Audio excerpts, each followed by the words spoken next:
G'day, Jeff Lewis here from Seriously Series, and today we've got another episode of Servicing Your 4x4. But we've got a bit of a twist here. We've got a Land Rover underneath this cover here, and we don't know when it was running last. It's been here for 4 years, so it's obviously been a while.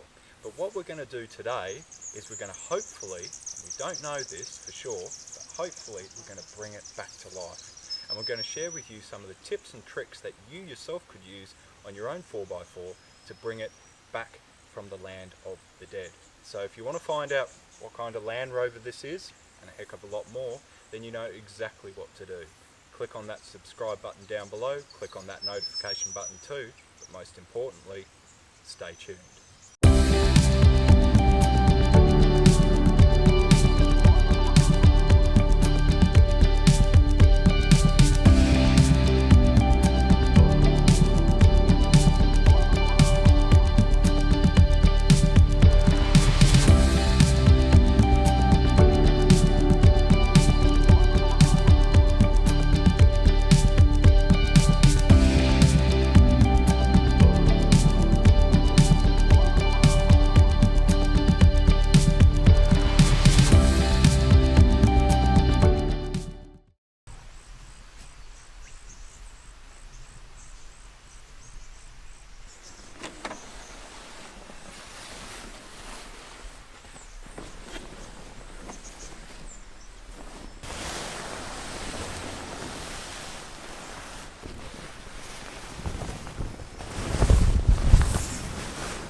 So for those of you who haven't guessed already with the intro, this is it's an 86 inch, isn't it, Damon? Yeah. And it's a Series 1. But it has a little bit of an Australiana conversion in it, and according to the rocket cover, it has a 173 high compression head. So a few more horses to play with, I guess. Yeah. So what are your thoughts as to what we'll do first, Damon, to sort of try and get this back to life? Well, I can see there's no coil. Oh, that's, yeah. So we'll go find a coil. Yep. We need a battery. Yep. We'll probably have to, we'll definitely take the fuel line off that's existing and put our own there. Yes. And probably our own fuel supply, because the tank will have a lot of stuff in it that won't be good for the carburetor. And yeah, we'll do the basics, I suppose. We won't take anything apart. We'll just see if it turns over, and I'll probably check the spark plugs and the points just to be sure that they're not completely stuffed. Yeah. And yeah, might put a bit of fuel down cylinder 1, so it's got something to start with, and go from there, I guess. Yeah.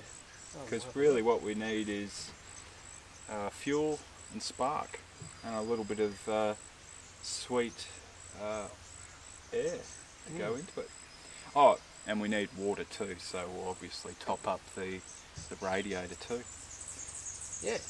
Yeah, I'm just noticing here there's a lot of water hoses actually missing. Ah. So we'll have to find some. Yeah. But I guess we can just run it initially without any water, just to start it up. Yeah. That's fine. Just for a short period. Yep. And we'll see if the fuel pump works, and we'll go from there. Awesome. Cool.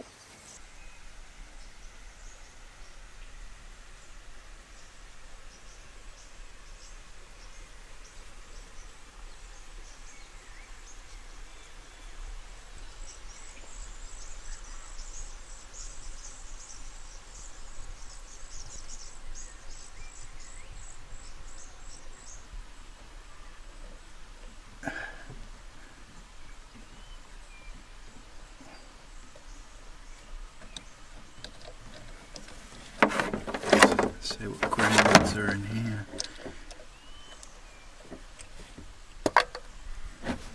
That's actually not too bad. Seen a lot worse. I think we'll just clean that out with a rag in there.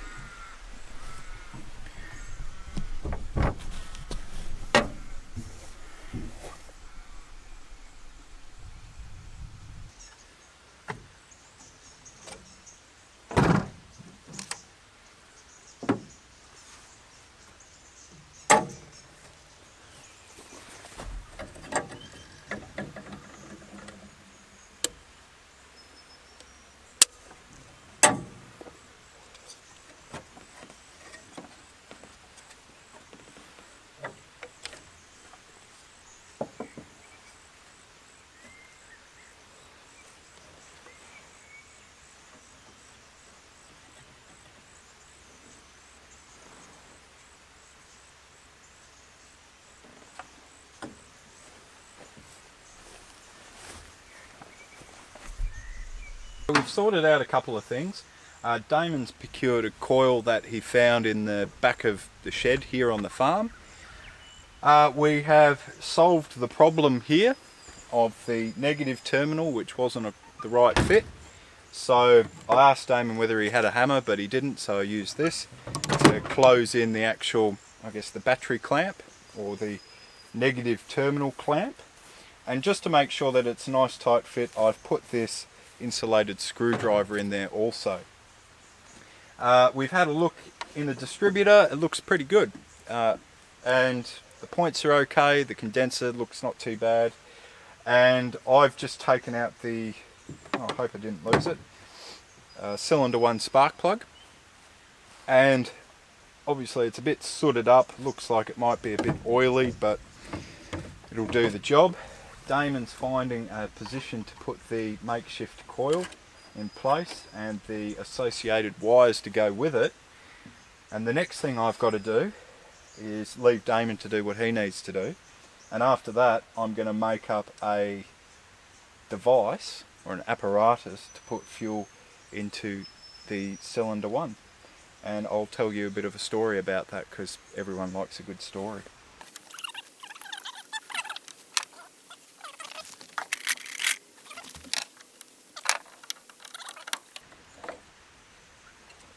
It's probably good to take that off. There is remainders of spiders and whatnot in there, so if we had a spark it would probably go up in flames.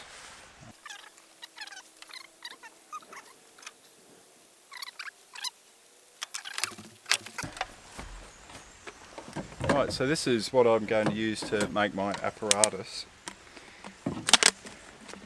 It's pretty simple. It's actually a trick Mike showed us on our last big trip through Central Australia. What you do is you get a bottle like this and you just put a small, hopefully I can do it. You want a knife? Yeah, knife would be good. Thanks, Damon. And what we do is we put a small pinhole in it. Like so. There you are. Cheers. What I can do now is put fuel in this, and then I can use it to put fuel into cylinder 1 and therefore bypass the carburetor. Because it's such a small hole too, there won't be a huge volume of fuel going in there, so it won't flood the engine. So it means that when we come to start it, the fuel's in there. We've got the ignition sorted, so we're improving our chances of getting the motor actually running. Found a place for the negative, for the coil? Yeah. Tell the viewers at home. So, not mounting anything yet. I'm going to initially see if we have spark and everything, and I don't even know if this coil actually works. But, yeah, so we've traced this negative to the fuse box, or the wire junction box, whatever you want to call it, and we found a negative here, and we're just going to let some stainless bolts go through the bulkhead here. I'll just take one out, sand it up a bit, and then yeah, that'll be our earth. So we'll see what we can do from that. But fingers crossed this coil actually works. I think I got a couple more anyway. So. That's why you can never have enough spares, eh, Damon? That's right. Never throw your spare parts away.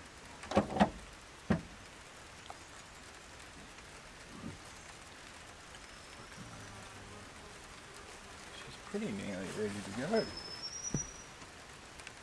Get the spark plug back in.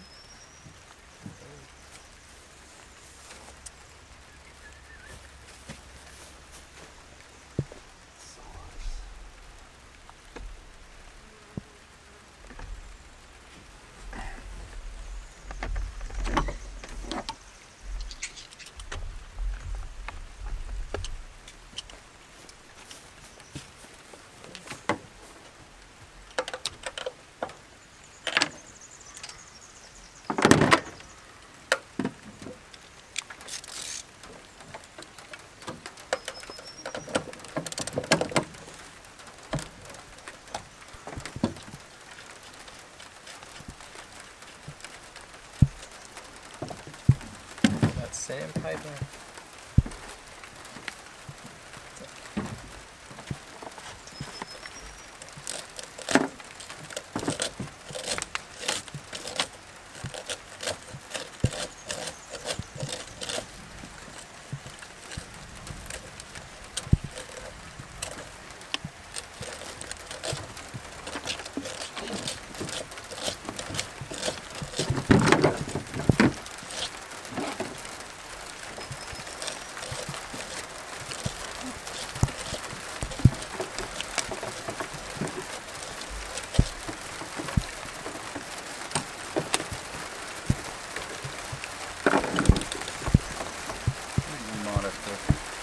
Might have to call it quits here. We're about to get rained on. Join us next time on Will We Get It Started or Not. We'll catch you then.